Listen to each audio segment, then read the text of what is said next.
Hey guys, I just got back from my ride on the Revel Rail. I've had this bike for about a week now and just been riding the heck out of it. It's been a ton of fun. If this is your first time to my YouTube channel, my name is Jason. I do as many bike reviews as I can get my hands on and upload it to the YouTube channel so you guys can have a better educated decision on what bike you're looking at and maybe compare it to other bikes in the category that you haven't noticed or seen yet. So in today's video, we'll first talk about like the overall description of this bike, kind of the geometry and kind of what the bike's for, the climbing, the descending, who this bike is for, and if you stick around to the end of the video, we'll give you a comparison of other bikes I've ridden in this category that I liked and maybe some of the pros and cons of the Revel Rail. So first of all, the geometry of this bike: 65-degree head tube angle, 75-degree seat tube angle, a decent amount of reach here for a guy like me. I'm 5'8", 140 pounds, riding a size medium. It feels comfortable. I have enough room to move around in the cockpit when I'm jumping it and stuff. I don't feel cramped or anything. It's a good fit for me. The brand Revel is a newer brand. They started about a year ago and they only have two bikes. So they have a 29er 130 millimeter travel bike called the Rascal, and then they have this Rail, which is their longer travel 27.5 wheel size bike. It has a 170 millimeter fork and a 165 millimeter rear suspension.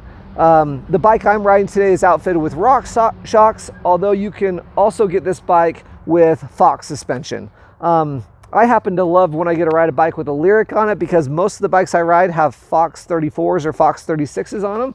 And so it's fun to ride something different. I thought the suspension was incredible. The rear suspension design that Revel uses is licensed from Canfield Brothers. It's the CBF, so the Canfield Balanced Formula suspension. It's really a unique, in my opinion, high pedal management system. So under lots of heavy load or any pedaling, there's not any perceivable bob really. You can't visually see it. There's on these RockShox Super Deluxe shock, there's a sag indicator of 20 and 30 and 40%. And on all my rides, I would look down there as I'm pedaling along and look at it, and it would never move around. And I kind of set this bike up originally at 30% sag, and then I backed it, not backed it off, I added more pressure, putting it closer to 25% sag. Partially because my trails are not super steep and high speed. They're more blue and black trails. And so a long travel bike like this can sometimes need a ton of speed to kind of wake it up. And riding it with a little bit more air pressure in the rear can here just made it feel a little bit more lively. So climbing, I would say it's a good climber for a 165 millimeter travel bike. Very responsive. Like I said, not a lot of perceivable bob. I don't have a ton of technical climbing in my area, but I do have some long sustained climbs with some roots and rocks, and it impressed me. I didn't think it would climb as well as it did. And so that was a pleasant welcome surprise on the Rail. Like most bikes in this category, they are made for just a ton of speed, and the Rail is no exception. The faster you go, the more this thing wakes up and just says, okay, now we're going the speed I want to go. This is what I was made for. Just total confidence through all the chattery sections of trail. Some of the most notable parts of my ride this week was through any of the real washboardy or braking bumps, the real chattery sections of trail. The bike doesn't get hung up on anything on the descent. Okay, filming.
like the smoothest I've ever taken Jacob's ladder.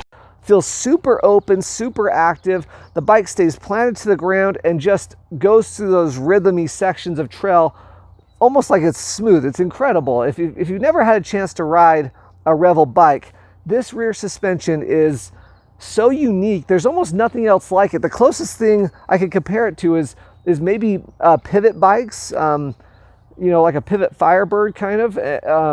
It kind of has that real stuck to the ground, damp feeling. It's incredible. On some of my slower speed trails on the descents, I have a lot of really tight corners and switchbacks.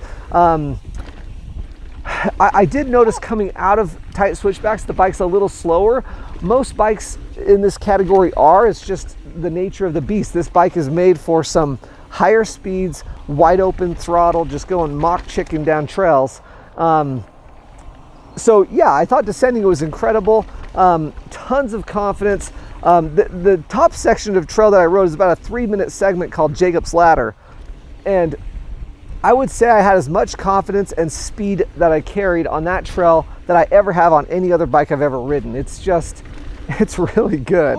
It's a lot of fun to ride. Just on my ride this morning, actually, I really noticed, once you get going faster and the harder you push this bike, it really encourages you to really dive into it and get your body weight forward and really push your hips and drive your hips through the bike.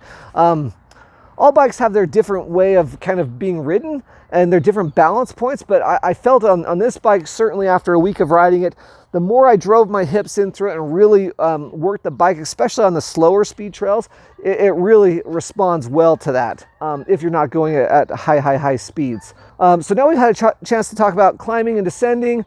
I think another area to talk about real quick is just the brand. Like, one reason why you might consider Revel is, A, there's not a million of them out there. Not everyone's going to be riding the Specialized or the Trek or the Giant or the Santa Cruz. So you have a unique bike that's kind of individual. The paint job on this bike is second to none. It's absolutely stunning. They do like a kind of a glossy up top and then kind of a matte finish down low. And it's a really cool looking bike. The spec on this bike is also really well spec'd. At $7,200, you get an NV cockpit, the best suspension possible, X01 drivetrain. I picked up this bike from Salt Cycles in Sandy, Utah. They're a Revel dealer, and one of the benefits from buying your bike from them is you can completely custom build your bike. If you wanted Shimano drivetrain instead of SRAM that Revel offers on their website, Salt Cycles could do that for you. If you want a different cranks or Shimano brakes instead of these code brakes, if you want a different wheel or tire combo, those are all options available through Salt Cycles. If otherwise you want to order directly through Revel, they are a direct-to-consumer brand. This is the $7,200 build. It's well spec'd. Check the link in the description down below for their website. It's super well spec'd, and I'm riding like their nicest build. I mean, it's hard to complain when you're out riding a $7,000 bike. So it was pretty incredible. Right down to the paint job. This thing is so nice. It's just top notch. It's the difference between driving a Toyota Camry. Not that there's anything wrong with the Toyota Camry. I love the Camry. But this would be more equivalent to like the Mercedes or the BMW versus the Toyota Camry. Just a little bits of detail. I mean, it comes with a chain guide on here, which I wish every bike company shipped their bikes with a chain guide. It's so nice to have. The paint job is incredible.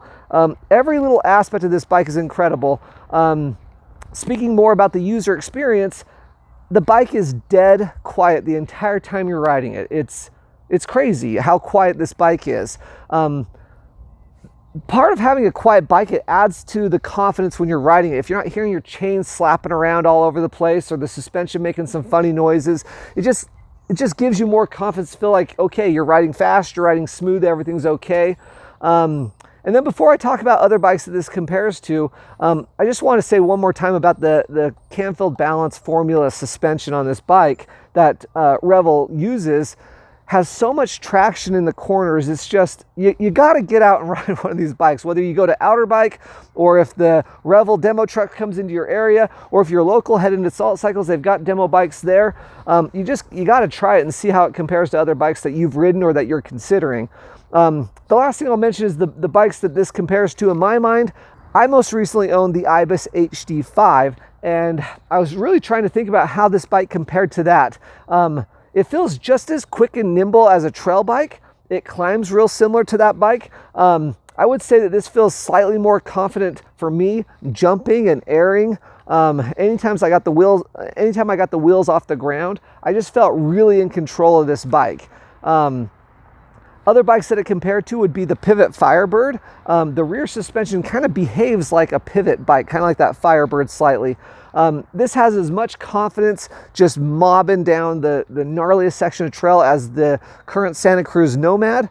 And I just think of all the bikes I've ridden, I just think this has just got a really unique character and personality to it.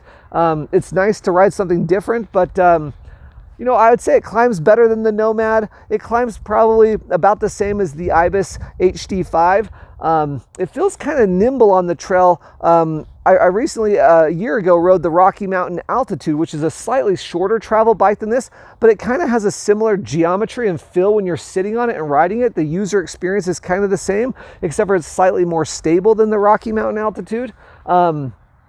Yeah, it's just a super rad bike. It's a great time to be a mountain biker. There's so many good options out there right now. It's hard to make a bad choice. It kind of comes down to the finer details of what you're looking for. The Revel Rail won't disappoint if that's the one you end up with, and I've had an incredible time riding it. I hope this video was useful for you guys, and if you have any questions, put it in the comment section down below and I'll be happy to answer them. All-time April conditions.